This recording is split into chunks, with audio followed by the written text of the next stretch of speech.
បាទប្រគងចែកម្លែកវិធីសាស្ត្រថែកូនមន់បាទសួស្តីបងប្អូនអរគ្នាបាទថ្ងៃនេះពូគងចេញមកចែកចម្លែកមួយទៀតហើយเนาะបាទពូគងចែកចម្លែកអំពីការថែកូនមន់เนาะបាទមានបងប្អូនយើងខមមិនថាសូមឲ្យពូគងនឹងធ្វើវីដេអូចែកចម្លែកពីការថែកូនមន់បាទហើយមួយនេះឯងគឺពូគងយកវិធីថែកូនមន់เนาะថែកូនមន់តាមផ្ទះណាបាទថែកូនមន់តាមផ្ទះរបស់ពូគងបាទអានេះវាជាបទពិសោធន៍របស់ពូគងធ្វើកន្លងមកឃើញកូនមន់ល្អធ្វើទៅឃើញបានផលអញ្ចឹងណាអញ្ចឹងថ្ងៃហ្នឹងពូគងមានសប្បាយចិត្តយកមកចែករំលែកបងប្អូនយើងបាទដើម្បីឲ្យបងប្អូនយើងតាមផ្ទះមានការមានគំរូអាចធ្វើអញ្ចឹងណាបាទឥឡូវជំហានដំបូងកូនមន់ពូគងសូមផ្ដាំថាទោះបីយើងភ្ញាស់នឹងមេក្រាបក៏ដោយឬក៏ភ្ញាស់នឹងទូក៏ដោយវាមានកលៈទេសៈនឹងការថែទាំមកវាតែថែទាំមិនឲ្យបានល្អអញ្ចឹងណាសម្រាប់ពូគងធ្លាប់ថែទាំកូនមន់បងប្អូនយើងអាចឃើញនៅក្នុង page របស់ពូគងឬក៏ឃើញនៅក្នុង YouTube របស់ពូគងកូនមន់ពូគងដូចជាល្អគ្រាន់បើដែរเนาะបាទអាចទទួលយកបានណាបាទហើយកូនមន់កាលណាយើងថែជំងឺថែកម្ដៅថែចំណីវាបានល្អវាអត់មានជំងឺរ៉ាំរ៉ៃเนาะបាទយើងយកទៅចិញ្ចឹមឃើញថាចិញ្ចឹមទៅវាទទួលបានផលល្អ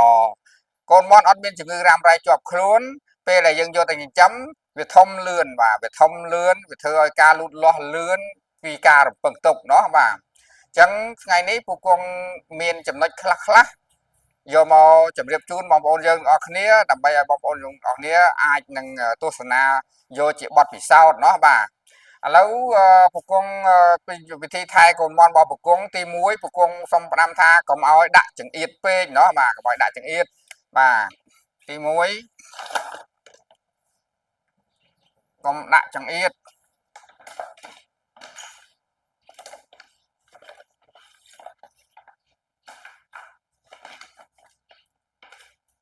បាទកុំឲ្យដាក់ចង្អៀតเนาะបាទទី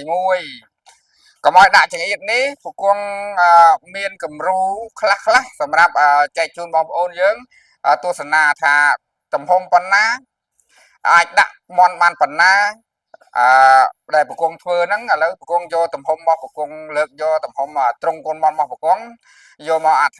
ថាធិប្បាយនៅពេលនេះដើម្បីចែកជូនបងប្អូនយើងទស្សនាបាទអញ្ចឹងពូគងតែងតែដាក់ទៅវាឃើញថាវាមិនថេដែរកូនមន់យើងវាមានកម្រិតនៅទូអញ្ចឹងទៅបន្ទាប់មកកម្រិតដាក់ដំបងហើយបន្ទាប់មកមួយអាទិត្យឬក៏មួយសប្តាហ៍ក្រោយមកក៏យើងបើសិនជាដាក់ចង្អៀតក៏យើងអាចត្រង់ទូយើងចេះតែឆ្នៃចេះតែលេខចេះតែបំបែកចេះតែពង្រីកដើម្បីឲ្យវាទលាយទៅតាមមៀតរបស់មន់เนาะបាទពីព្រោះមន់កាលណាយើងយកចេញពីទូឬក៏យកចេញពីមេដំបងមកវានៅតូចเนาะអាទិត្យដំបូងឬថ្ងៃដែលយកដំបូងមកទូចទេប៉ុន្តែក្រោយតែវាស៊ីបានមួយសប្តាហ៍ក្រោយមកវាធំបាទវាធំអញ្ចឹងកន្លែងចង្អៀតដំបូងវាធ្វើឲ្យចង្អៀតពិបាកក្នុងការរស់នៅពិបាកក្នុងការស៊ីចំណីគឺផលមិនល្អទេเนาะបាទអញ្ចឹងពូគងមានຂະຫນាតមួយដែលយកមកចែកម្លែកនៅទីនេះគឺពូគងមានຂະຫນាត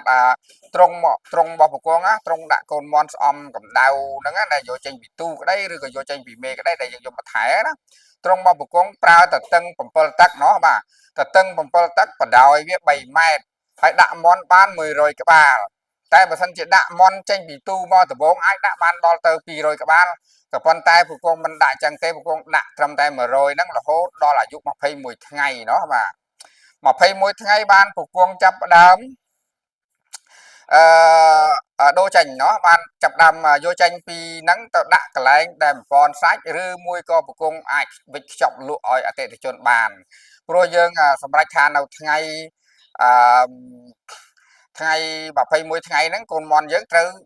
ដល់ពេលលក់ហើយឬក៏ត្រូវដល់ពេលបដូរទីតាំងយកទៅដាក់ចំណីលាយចំណីឲ្យស៊ីផ្សេងទៀតហើយអញ្ចឹងណាបាទអញ្ចឹងពូគងសូមប្រាប់ថាអឺទូរបស់ពូគងគឺពូគងណាអត់ចេះគូរូបទេ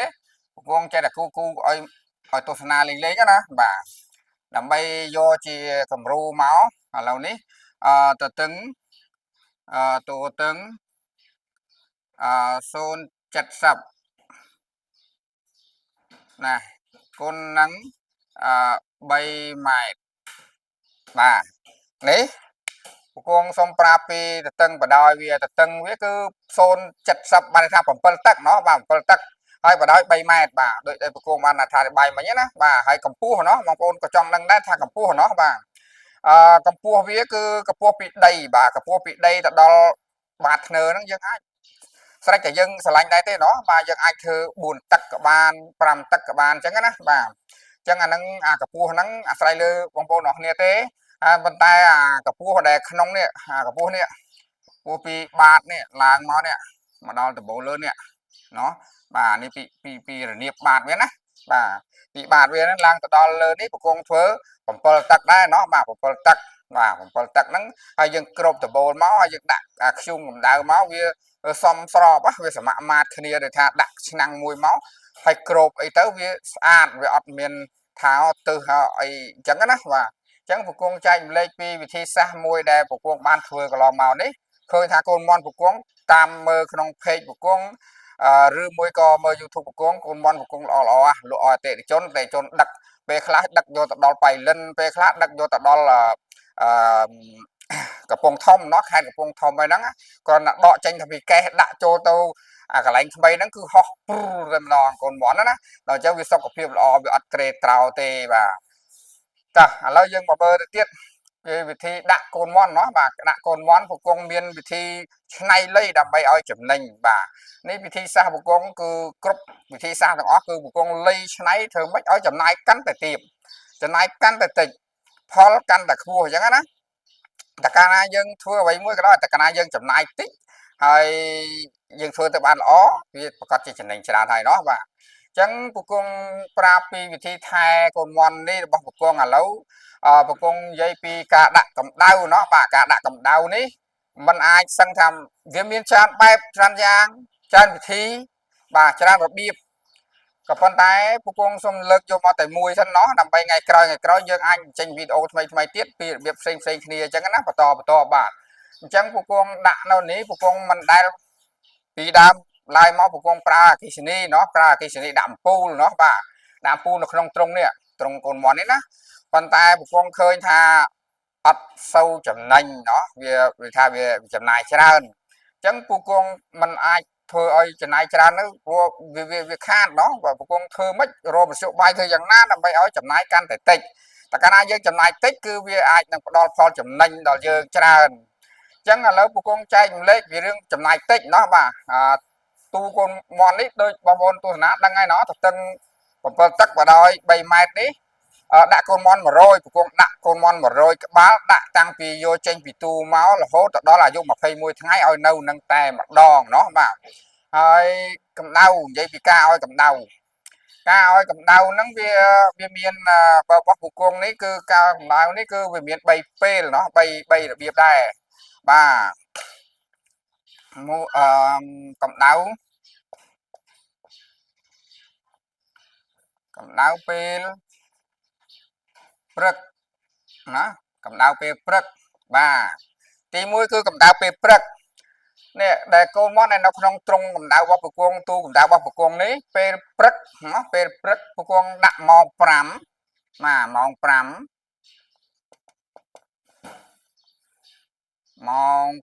เนาะម៉ោង5ព្រឹកបាទម៉ោង5ព្រឹកហ្នឹងពគង់ដាក់មួយខ្ជូងមួយឆ្នាំងដីណាបាទព្រោះពគង់អត់ប្រើតែអគ្គិសនីទេដោយសារអគ្គិសនីវាចំណាយខ្ពស់អញ្ចឹងណាបាទអញ្ចឹងពគង់ប្រើខ្ជូងណាដាក់មួយឆ្នាំងប្រកាត់ដាក់ក្នុងឆ្នាំងណាចាំពគង់បង្ហាញឆ្នាំងហ្នឹងថាឆ្នាំងហ្នឹងឆ្នាំងយ៉ាងម៉េចបន្តិចទៀតនេះពគង់បានឆ្នាំងយកមកបង្ហាញហើយឥឡូវយើងនិយាយពីរបៀបប្រើសិនเนาะបាទឡើងម៉ោង5នេះម៉ោង5នេះពគង់ដាក់មួយឆ្នាំងដីហ្នឹងខ្ជូងប្រកាត់ដាក់វាមកណាឲ្យមួយឆ្នាំងដីហើយឆ្នាំងមុននឹងដាក់ខ្ជូងថ្មីបងប្អូនបើមានផេះមានអីនៅបាតគឺយើងកកាយចាក់ចោលឲ្យអស់សិនបានយើងដាក់ខ្ជូងថ្មីមកវាក្តៅបានល្អเนาะបាទវាក្តៅងុំបានល្អហើយពគង់ដាក់តែងតែដាក់នៅទៅនេះเนาะពគង់គូអញ្ចឹងเนาะអានដឹងទេបើដឹងថាហ្នឹងឆ្នាំងដីហើយពគង់ឧបមាណាបាទពគង់ឧទាហរណ៍ថាហ្នឹងជាឆ្នាំងដីណា បាទណាបានន័យថាចំកដាលเนาะពេលទូពង្គង់នេះប្រវែង3ម៉ែត្រប្រវែង3ម៉ែត្រពង្គង់ដាក់ចំកដាលតែមួយគត់អញ្ចឹងកម្ដៅគឺធម្មតាអាគៀននេះយើងប្រើកុំផ្លាក់គេណាអញ្ចឹងទូរបស់ពង្គង់ណាពេលខ្លះពង្គង់ប្រើសង្កសីពេលខ្លះពង្គង់ប្រើកុំផ្លាក់គេប៉ុន្តែអ្វីដែលពង្គង់ឃើញល្អនោះគឺកុំផ្លាក់គេល្អជាងសង្កសីเนาะបាទដោយសារកុំផ្លាក់គេវាមានគេហៅថាពេលដែលក្តៅទៅវាក្តៅអានឹងដែរក្តៅអាជាងនឹងដែរណាដល់ពេលអស់ខ្ជូងល្មមវានៅក្តៅងុំបានយូរតែបើសង្កសីគាត់នៅអស់ភ្លើងតាមមួយផ្លេតគឺត្រជាក់បាត់ហើយเนาะបាទចឹងបានថាកុំផ្លាក់គេល្អជាងเนาะបាទល្អជាងដែលយើងយកមកទៅកុំផ្លាក់គេមិនថាឈើមិនថាប្រូស៊ីវ៉ងណាបាទអានឹងអាចប្រើបានគ្រប់យ៉ាងเนาะអាចប្រើបានចឹងឥឡូវនេះពង្គង់បានឆ្នាំងមកហើយឥឡូវពង្គង់សុំបង្ហាញเนาะឆ្នាំងនេះនេះឆ្នាំងនេះណាបាទឆ្នាំងនេះគឺប្រភេទឆ្នាំងដីយើងហ្នឹងមិនធំពេកទេเนาะបាទហើយនេះមានគម្របចឹងเนาะបាទហើយខាងក្នុងវាគឺយើងចោះហើយគៀននេះយើងចោះចេះเนาะបាទចោះអញ្ចឹងចោះអញ្ចឹងហើយការចោះនេះវាអត់អីទេចាំពង្គង់ធ្វើវីដេអូបន្ទាប់មកធ្វើអំពីការចោះឆ្នាំងហ្នឹងเนาะសម្រាប់ដាក់ហើយយើងចងនេះចងខ្សែលួសអញ្ចឹងណាចងខ្សែលួសអញ្ចឹងមកដើម្បីយើងអាចតាក់ក្រវ៉ាត់វាមកជុំអញ្ចឹងមកយើងចងខ្សែលួសមកដើម្បីយើងយកដៃចេះស្រួលเนาะបាទពេលដែលយើងគ្របក្រោបហើយយើងយួរទៅបានឬក៏យើងដាក់ឈើមួយអីខ្លាច់ក្តៅដៃដាក់ឈើមួយចឹងទៅណាយកទៅដាក់ប្រើបានเนาะបាទនេះគឺឆ្នាំងដីគឺបែបនេះឯងเนาะបាទនេះបង្គង់ប្រើអានេះចំណេញជាងប្រើអំពូលឆ្ងាយណាស់បងប្អូនเนาะបាទចឹងងាកមកការដាក់ឆ្នាំងដីនឹងវិញเนาะឆ្នាំងដីហ្នឹងគឺយើងដាក់ចំកដាលត្រង់យើងឧទាហរណ៍ថា3ម៉ែត្រក៏ដោយ4ម៉ែត្រក៏ដោយបងប្អូនដាក់តែមួយបាទដាក់ចំកដាលតែមួយដល់ពេលអញ្ចឹងកូនមាន់ណាដែលថាវាត្រូវការកម្ដៅច្រើនជាងគេវារត់មកនៅក្បែរឆ្នាំងហ្នឹងអាណាដែលវាធំជាងគេវាអត់សូវត្រូវការកម្ដៅវាអាចរត់មកនៅចុងខ្នេះអញ្ចឹងណាវាមានកន្លែងដែលសេរីទៅតាមអានេះគេហៅថាជីវសាស្ត្រខុសវាផ្ទាល់ខ្លួនពេលវាត្រូវការអាំងភ្លើងមែនទែនវាមកនៅពីក្រោមមកពេលវាមិនត្រូវការទេវាមកនៅឆ្ងាយមកពីព្រោះ3ម៉ែត្រយើងដាក់ចំកណ្ដាលវាឆ្ងាយដែរเนาะវាកម្លាតសល់មកខាង1ម៉ែត្រកន្លះឯណោះអញ្ចឹងឃើញទេឃើញប្រគងធ្វើបែបនេះឯងเนาะកូនមន់ល្អណាស់បាទហើយការឲ្យកម្ដៅនេះប្រគងសរសេរថាពេលព្រឹកនេះម៉ោង5เนาะម៉ោង5ព្រឹកហ្នឹងប្រគងងើបដាក់មកឆ្នាំងណាបាទហើយចាំដល់ពេលប្រគងនិយាយពេលយប់ម្ដងเนาะបាទឥឡូវពេលព្រឹកគឺយើងដាក់មួយឆ្នាំងហ្នឹងគឺយើងដាក់ទៅគឺវាមានប្រសិទ្ធភាពតាំងពីម៉ោង5ព្រឹករហូតដល់ម៉ោង10ឬក៏ម៉ោង9បានវាអស់ខ្ជូងเนาะបាទអស់ខ្ជូង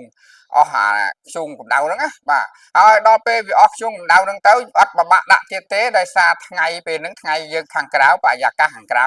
វាក្ដៅហើយវាក្ដៅល្មមហើយអញ្ចឹងយើងអត់ប្រើទេអញ្ចឹងប្រគងប្រើពេលព្រឹកម៉ោង5ព្រឹកเนาะនេះដូចប្រគងបានសរសេរនេះเนาะម៉ោង5ព្រឹកនេះគឺដាក់មួយឆ្នាំងអានេះគឺវិធីសាស្ត្ររបស់ប្រគងเนาะបាទហើយបន្ទាប់មកដល់ពេលថ្ងៃត្រង់ក៏មានពេលខ្លះក៏យើងអាចប្រើដែរเนาะបាទថ្ងៃត្រង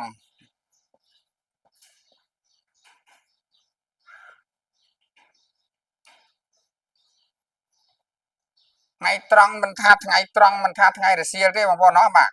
ពេលខ្លះថ្ងៃត្រង់ពេលថ្ងៃរសៀលអាស្រ័យទៅលើវាមានហេតុផលវាដែលត្រូវដាក់បាទហេតុផលដែលត្រូវដាក់នោះហេតុអីបានថ្ងៃត្រង់មិញប្រគងថាបើសិនជាអស់នៅក្នុងម៉ោង9អស់ខ្ជូងនឹងអស់កម្ដៅនឹងនៅក្នុងម៉ោង9ម៉ោង10ហ្នឹងគឺវាមានកម្ដៅថ្ងៃខាងក្រៅហ្នឹងល្មមហើយអញ្ចឹងចាំបាច់ទៅនិយាយថ្ងៃត្រង់អីទៀតបងเนาะបាទវាមានเนาะបងប្អូនណាវាមានជីវសាស្ត្ររបស់ការចិញ្ចឹមសត្វយើងត្រូវតែចេះតាមដានវាយកចិត្តទុកដាក់ធ្វើឲ្យបានល្អទៅថែឲ្យបានល្អទៅយើងយកទៅចិញ្ចឹមក៏បានសមប្រកបដែរเนาะហើយកាលណាឲ្យកម្ដៅត្រឹមត្រូវកម្ដៅល្អគ្រប់គ្រាន់គឺកូនមាន់យើងមាំទាំមិនត្រេត្រោมันមានជំងឺរ៉ាំរ៉ៃឲ្យពិបាកបងប្អូនយើងទៅយកទៅចាក់ថ្នាំចាក់អីឬក៏ដាក់ថ្នាំអីផ្ដេសផ្ដាស់ទេเนาะកាលណាថែទាំเนาะបាទចឹងប្រគងសុំលើកយកពីរឿងថ្ងៃត្រង់ហេតុអីបានចាំបាច់មានថ្ងៃខ្លះដាក់ថ្ងៃខ្លះអត់ដាក់ចឹងเนาะបាទមានណាវាមានថ្ងៃខ្លះដាក់ថ្ងៃខ្លះអត់ដាក់បាទហេតុផលតែមួយគត់គឺភ្លៀងเนาะបងប្អូនเนาะបាទ ថ្ងៃខ្លះលេងភ្លៀងម៉ោង11ភ្លៀងម៉ោង12ឬក៏ភ្លៀងម៉ោង1ភ្លៀងម៉ោង2ភ្លៀងហ្នឹងមានហេតុផលវាពីរយ៉ាងទៀតដែលថាភ្លៀងហើយយើងគួរតែដាក់ធ្យូងឬក៏មិនគួរមានទៀតណោះបាទអញ្ចឹងពួកគង់យកមកចែកម្លែកថ្ងៃហ្នឹងឲ្យបងប្អូនយើងបានលម្អិតបន្តិចណោះបាទពេលណាដែលថាមេឃភ្លៀងហើយឧទាហរណ៍ថាភ្លៀងម៉ោង1เนาะបាទបើភ្លៀងម៉ោង1បើសិនណាជាភ្លៀងរួចរាំងបើថ្ងៃវិញបងប្អូនអរគ្នាមិនបាច់ដាក់ធ្យូងទេเนาะបាទមិនបាច់បកាត់ភ្លើងទេតែបើសិនតែភ្លៀងហើយមិនរាំងเนาะបិទមេឃស្ទុំជាប់ចឹងទៅធ្វើឲ្យកូនមន់លឹងកូនមន់វាល្ងាវាមានសញ្ញាវាណាយើងមិនបាច់ចាំទៅមើលទេវាឲ្យសញ្ញាហើយទៅលើសូរជីបអាហ្នឹងបានន័យថាបងប្អូនដាក់បកាត់ភ្លើងឲ្យហើយយកទៅដូរឆ្នាំងហ្នឹងទៅเนาะបាទមានឆ្នាំងថ្មីមួយទៀតដូរទៅដូរដាក់មកបាត់ជីបហើយតែកាលណាជីបហ្នឹងលែងស៊ីចំណីឲ្យត្បុលចូលគ្នាហើយเนาะត្បុលចូលគ្នាដូចថាគេហៅថាត10ភួយវាល្ងាវាណាវាផ្ដុំគ្នាឃើញអាការៈផ្ដុំគ្នាហ្នឹងមានន័យថាកំពុងតែមានបញ្ហារងាហើយបើយើងនៅបណ្ដោយឲ្យរងាបែបនោះតែមួយពេលពីរពេលអីហ្នឹងវាអន់ចំណីអន់អីប្រព័ន្ធរំលាយអាហារវាចុះខ្សោយអីទៅរាងកាយវាចុះខ្សោយទៅមានបញ្ហាខាតបង់เนาะបាទអញ្ចឹងប្រគង់លើកយកមកនេះជាចំណុចពិសេសសម្រាប់ថែកូនមន់ណាបាទអញ្ចឹងពេលថ្ងៃត្រង់ថ្ងៃសៀលនេះអាស្រ័យទៅលើភ្លៀងនឹងឯងបាទភ្លៀងហើយបើកាលណារាំងហើយបើថ្ងៃវិញមិនបាច់ដាក់ទេเนาะបាទហើយបើសិនណាជាភ្លៀងហើយបិទអត់មានថ្ងៃទេវាល្ងាយើងដាក់ទៅបាទនឹងនិយាយពីរឿងថ្ងៃเนาะឥឡូវប្រគង់និយាយពីរឿងយប់មួយទៀតណាយប់បាទเนาะយប់នេះយប់នៅក្នុងទូនេះឯងពគង់ខាងបាននេះណាពគង់ដាក់អង្កាមនេះឥឡូវនេះពគង់ថាធ្វើអញ្ចេះដើម្បីបង្ហាញបងប្អូនយើងដល់អង្កាមពេលដែលនៅក្នុងទូនេះខាងក្រោមវាបាតវាគឺយើងប្រើអង្កាមហើយមិនបាច់នេះទេឲ្យវាចិត្តបាតវាចិត្តដើម្បីយើងដាក់អង្កាមអានេះគឺថែបែបនេះគឺកូនមន់យើងល្អមែនទែនហ្មងបាទអញ្ចឹងអង្កាមនេះបងប្អូនសួរថាដាក់កម្រាស់បណ្ណាអញ្ចឹងណាបាទប្រគងប្រាប់ថាដាក់យ៉ាងតិចក៏5ហ៊ុនដែរកម្រាស់វា5ហ៊ុនណាបងប្អូនស្គាល់ហើយเนาะ5ហ៊ុនเนาะបាទ5ហ៊ុនឬក៏លើសពី5ហ៊ុនទៀតក៏រឹតតែល្អកុំឲ្យតិចពេកណាបាទហ្នឹងដល់ពេលអញ្ចឹងឥឡូវនិយាយពីយប់ខាងក្នុងនេះធម្មតាប្រគងសូមបញ្ជាក់មួយខាងក្នុងទូនេះវាអត់មានពលឺថ្ងៃវាមិនអាចស៊ីចំណីបានទេបើកាលណាយើងអត់ដាក់អំពូលเนาะអំពូលយើងប្រើអំពូលសូឡាអំពូលអីទៅដើម្បីឲ្យវាភ្លឺក្នុងហ្នឹងដើម្បីមើលចំណីមិនមែនអំពូលយកកម្ដៅទេណាពីព្រោះកម្ដៅយើងដាក់ឆ្នាំងដីហើយเนาะយើងដាក់ធ្យូងហើយអញ្ចឹងយើងគ្រាន់តែដាក់អំពូលមួយបបែក3ទឹកអីមួយទៅឬក៏កូនអំពូលខាងនេះមួយដាក់ធ្វើម៉េចឲ្យវាភ្លឺមើលចំណីឃើញមើលទឹកឃើញទៅវានឹងស៊ីเนาะបាទហើយនេះយ៉ាងនិយាយពេលយប់ពគង់មន់ពគង់តែងតែឲ្យស៊ីរហូតដល់ម៉ោង8យប់បានពគង់ចាប់ដើមបិទភ្លើងឲ្យវាដេកเนาะបាទអញ្ចឹងមុននឹងដល់ម៉ោង8យប់ពគង់ដាក់វេនយប់នេះគឺដាក់ចាប់ពីម៉ោង6ទៅបាទមួយឆ្នាំងចុងក្រោយគេគឺម៉ោង6เนาะបាទហើយបើសិនជាអត់មានភ្លៀងទេយើងប្រើតែ2ឆ្នាំងទេព្រឹកមួយឆ្នាំងយប់មួយឆ្នាំងយប់នេះគឺត្រឹមម៉ោង6ទៅម៉ោង6ល្ងាចណាយើងចាប់ផ្ដើមដាក់ធ្យូងពប់មកចឹងទៅយើងបើកភ្លើងឲ្យមន់យើងស៊ីចំណីធម្មតាเนาะបាទឲ្យស៊ីចំណីធម្មតាដល់ពេលដល់ម៉ោង8យប់ម៉ោង8ហ្នឹងប្រគំគិតថាហ្នឹងឲ្យវាដេកណាបាទឲ្យវាដេកហើយអញ្ចឹងបើតែខ្ជូងយើងស្ទើเนาะបើសិនជាខ្ជូងយើងថាឥឡូវយើងឲ្យដេកណាអញ្ចឹងខ្ជូងយើងស្ទើយើងអាចដូរឆ្នាំងមួយទៀតដាក់ឲ្យវាទល់ភ្លឺតែម្ដងប៉ុន្តែបិទភ្លើងនៅត្រឹមម៉ោង8យប់ហ្នឹងគឺបិទភ្លើងហ្មងដល់បិទភ្លើងគឺវាដេកហើយបាទវាលែងស៊ីវាដេកហើយយើងដកទឹកដកចំណីអីចេញអស់បាទណាបាទធ្វើបែបនេះចំណេញច្រើនបាទចំណេញច្រើនពងធ្វើអញ្ចឹងចំណេញច្រើនតែបើសិនជាយើងដាក់ភ្លើងឬដាក់កម្ដៅពូលកម្ដៅឲ្យស៊ីអាហ្នឹងវាស៊ីទើសតែភ្លឺទី1ខាតចំណីទី2មន់យើងអត់ទៅធំទេបាទឲ្យស៊ីទៅភ្លឺនឹងមន់អត់ទៅធំទេពងបានពិសោធន៍រួចចាញ់ឲ្យដេកគ្រប់គ្រាន់នេះណាដេកយប់នេះណាព្រឹកឡើងឲ្យស៊ីអីណាឆ្លោះល្អជាងបាទឆ្លោះល្អជាងដែលយើងដាក់អំពូលទៅភ្លឺហើយពងសុំបង្ហាញមួយទៀតបើដាក់អំពូលទៅភ្លឺណាតើតែឲ្យចំណីឲ្យទឹកកុំឲ្យដាច់តែកាលណាបាច់ទឹកដាច់ចំណីវាឃ្លានទៅតែភ្លឺហ្នឹងធ្វើឲ្យកូនមន់យើងខ្សោយតែម្ដងបើសិនជាកូនមន់យើងបិទឲ្យដេកហើយនឹងឲ្យស៊ីទៅភ្លឺបើទៅភ្លឺហ្នឹងបើថែទាំមិនបានដិតដល់ខ្សោយខ្លាំង ចាញ់ឲ្យដេកទេបាទពូកងបានពិភាក្សាមើលហើយពូកងធ្វើកន្លងមកពូកងឲ្យដេកម៉ោង8យប់ស៊ីដល់ម៉ោង8យប់ពូកងឲ្យដេកកូនមន់ពូកងបើ21ថ្ងៃដូចគ្នាហើយក៏បោះគេ21ថ្ងៃអាយុ21ថ្ងៃដូចគ្នាអាចយកមកប្រៀបធៀបគ្នាខុសហើយកូនមន់ពូកងអាចលើសបាទអាចលើសត្រង់ចំណុចនេះឯងកន្លែងដែលពូកងមិនដែលនិយាយអាចកបាំងរបស់ពូកងឥឡូវពូកងយកមកបង្ហាញជូនបងប្អូនយើងទាំងអស់គ្នាเนาะបាទអឺអញ្ចឹងពេលដែលម៉ោង8យប់ពូកងត្រូវតែបិទភ្លើងហើយរើទឹករើចំណីចេញអស់អត់ឲ្យនៅទេណាឲ្យដេកទៅភ្លឺបាទហើយមានបងប្អូនយើងធ្លាប់សួរទៀតថាកាមហ្នឹងប្រហែលថ្ងៃដូរម្ដងเนาะបាទកាមនេះគឺអត់ដូរទេបងប្អូនណាបាទកាមនេះគឺអត់ដូរទេអាយុមន់ហ្នឹងវាយើងចាប់ពីដាក់មកដំបូងរហូតដល់អាយុ21ថ្ងៃបាទចាប់ពី21ថ្ងៃទៅបានយើងចាប់ដើមចាប់មន់យកទៅលក់អស់ហើយឬក៏ចាប់មន់យកទៅបំបែកត្រង់ផ្សេងអស់ហើយបានយើងសម្អាតអង្កាមនៅខាងក្នុងនេះเนาะបាទសម្អាតអង្កាមនៅខាងក្នុងយកទៅធ្វើជីเนาะយកព្រោះវាសិតតែអាចមន់ណាเนาะយកទៅទុកធ្វើជីយកទៅប្រើទៅបាទហើយយើងក៏បាញ់ថ្នាំសម្លាប់មេរោគអីឲ្យស្អាតនៅក្នុងហ្នឹងទៅចាប់ដើមយើងហាមកាមថ្មីយកមកដាក់វិញដើម្បីដាក់កូនមន់បន្តទៀតเนาะបាទអញ្ចឹងពូកងធ្វើបែបនេះឯងកន្លងមកឃើញថាវាល្អប្រសើរបាទកូនមន់ពូកងបងប្អូនយើងទស្សនាដឹងហើយเนาะបាទអញ្ចឹងនេះអាចកំបាំងរបស់ពូកងថែបែបនេះឯងเนาะបាទអញ្ចឹងទី1ភ្លើងនេះបើសិនណាជាបងប្អូនប្រើភ្លើងអគ្គិសនីប្រើបានเนาะអត់អីទេប្រើបានដាក់ចឹងរបៀបចឹងដូចគ្នាគ្រាន់តែដាក់អាំពូលកម្ដៅមកណាប៉ុន្តែចាយលុយច្រើនបន្តិចហើយเนาะបាទបើមានតា10ត្រង់នេះ10ត្រង់ហ្នឹងណាស្មើនឹងមន់1000គ្រាប់ណាមួយត្រង់នេះពូកងដាក់100គ្រាប់เนาะបាទហើយបើសិនជាមានតែ6 7ត្រង់ឡើងទៅបងប្អូនអាចចាយជិត$100សម្រាប់ភ្លើងអាកម្ដៅហ្នឹងណាអាកម្ដៅដាក់អាំពូលក្រហមដែលបងប្អូនឃើញគេប្រើហ្នឹងអាចជិត$100ទៅ$100គ្រាន់តែភ្លើងប៉ុន្តែបើពូកងប្រើធ្យូងនេះអស់តែ100000ឬក៏ក្រោម100000មួយរយៈបានលក់ដូចគ្នាមន់ប៉ុណ្ណឹងដូចគ្នាត្រង់ប៉ុណ្ណឹងដូចគ្នាเนาะបាទអញ្ចឹងពូកងឃើញថាវាសមចៃទី1ណាទី2កូនមន់បើនិយាយពីល្អមិនដល់ឆ្នាំងដីទេនេះតាមបទពិសោធន៍របស់ពូកងផ្ទាល់เนาะបាទល្អចាញ់ខ្ជូងឆ្នាំងដីហើយចាញ់ខ្ជូងហើយកម្ដៅខ្ជូងគឺល្អជាងកម្ដៅអំពូលเนาะបាទព្រោះពូកងបានពិសោធន៍ធ្វើតេស្តមើលពូកងសម្រាប់ជ្រើសរើសយកខ្ជូងអស់លុយតិចខ្ជូងគុណភាពមន់ល្អណាគឺចំណេញច្រើនបាទពូកងចង់និយាយចឹងចឹងវិធីថែកូនមន់ពូកងដូចថាមានប៉ុណ្ណឹងសិនเนาะបាទបើសិនណាជាមានបងប្អូនឆ្ងល់នៅចំណុចណាផ្សេងនោះអាចនឹងឆាត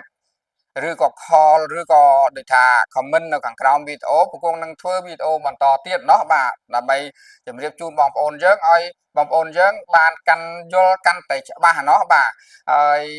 អញ្ចឹងពូកងអត់មានអីទេជាចុងក្រោយពូកងបន្តិចទៀតនេះពូកងនាំទៅមើលកូនមន់របស់ពូកងបន្តិចដើម្បីឲ្យមើលថាកូនមន់របស់ពូកងអាចទទួលយកបានឬអត់អញ្ចឹងណាបាទហើយមួយទៀតពូកងសូមបងប្អូនយើងដែលចូលមើលថ្មីមិនទាន់បាន Subscribe មិនទាន់បានជាវ Channel ពូកងសូមជួយជាវ Channel ពូកងម្នាក់មួយផងបាទហើយពូកងសូម like មេដៃ comment វាល្អលើកទឹកចិត្តពូកងផងដើម្បីឲ្យពូកងនឹងចេញវីដេអូបន្ថែមទៀតเนาะដើម្បីចែកជូនបងប្អូនយើងចែករំលែកបងប្អូនយើងដើម្បីឲ្យបងប្អូនយើងបានយកទៅជាគំរូបាទអញ្ចឹងបងប្អូនទស្សនាមើលเนาะមន់ពូកងតែងតែសបាយចែងបាទហើយនេះពូកងយកចេញពីទូកម្ដៅមកត្រៀមនឹងលក់ឲ្យអតិថិជនហើយเนาะផ្ញើរៀបចំផ្ញើឲ្យអតិថិជនណាបាទព្រោះមន់នេះវាយកចេញពីទូកម្ដៅបាន2ថ្ងៃហើយដើម្បីផ្សំនឹងអាកាសធាតុខាងក្រៅពីព្រោះថាមន់នេះពីយើងអាយុ21ថ្ងៃទៅបានយកចេញពីទូកម្ដៅយកមកដាក់នៅត្រង់ដែលមានប្រហោងអញ្ចឹងเนาะមានប្រហោងមានអីអាចប៉ះខ្យល់ឲ្យវាឃើញខ្យល់ឲ្យវាឃើញពន្លឺខាងក្រៅមុននឹងយកទៅលក់ឲ្យអតិថិជនពូកងផ្សំវាបែបនេះសិនเนาะបាទផ្សំវាទៅដើម្បីឲ្យវាស្មនឹងបរិយាកាសខាងក្រៅសិនបានបងប្អូនយើងដឹកយកទៅឆ្ងាយអត់មានបញ្ហាเนาะបាទជៀសវាងនៅតែក្នុងទូដល់ពេលចេញមកយកទៅឆ្ងាយហើយអាហ្នឹងយកទៅចិញ្ចឹមជួនកាលទៅក៏ថែបានល្អជួនកាលក៏ថែមិនបានល្អចឹងឯងបានពូកងធ្វើរបៀបផ្សំឲ្យវាសមនឹងបរិយាកាសខាងក្រៅហើយផ្ញើជូនបងប្អូនយើង อดเจโคดอดเจอ่อนเตบ่าจังบ่สันจะบองโอนยังโยเต้าบัดเต้าไข่ง่ายละมนม้อมโยตดอลปะเลงคือมันมีสภาพแบบนี้ไอ้เนาะคลาคลอมฮาฮอกระโจกกระเจียวมีอารมณ์ทางสบายสกับเพียบเดือดออปิงลิงจังนะบ่าให้นี่เชียร์ลัดพอได้ปกวงđể cầm đau với ôi đợi chuông nó mà con tay tay sờ lanh chuông cái hà rừng cầm đau và đại sa một con mưa khơi hạt con là phiệp chuông cầm đau con món về lõ chia ngầm pu đó mà đi từ một con vừa cái lò máu một con sự kê khơiแบบนี้nó mà thì muối sau gặp phiệp con món dương lõ thì pí con món dương về đôi thà rừng mòm lò thì bấy dân trai lôi tích chiêng ẩm pu là khi sini nó mà bỏ đạm pu là khi sini về trao ca trai lôi tràn chiêng mà chẳng bờ dân dân prai xuống về xong chay lối và vì mình dân trong này can đặc tiếp và hai côn món sọc cặp hiếp can tài là chẳng hai ban của cuồng chập đà mà chuột chất đặt ảo rom nâng xuống hai cổ lực do thiên bọt nằm pi ca thay con món đại sa prai chuông ní vô mà oi chạy cầm lệ oi bong ôn dương nằm bòi bong ôn dương bàn tu sana và hơi một tiết ca oi si rồi ca oi phật bong ôn chỉ viên còn mọi đạo vì chữ yết kia nó oi về miền là bài riêng mà bên mà bát trung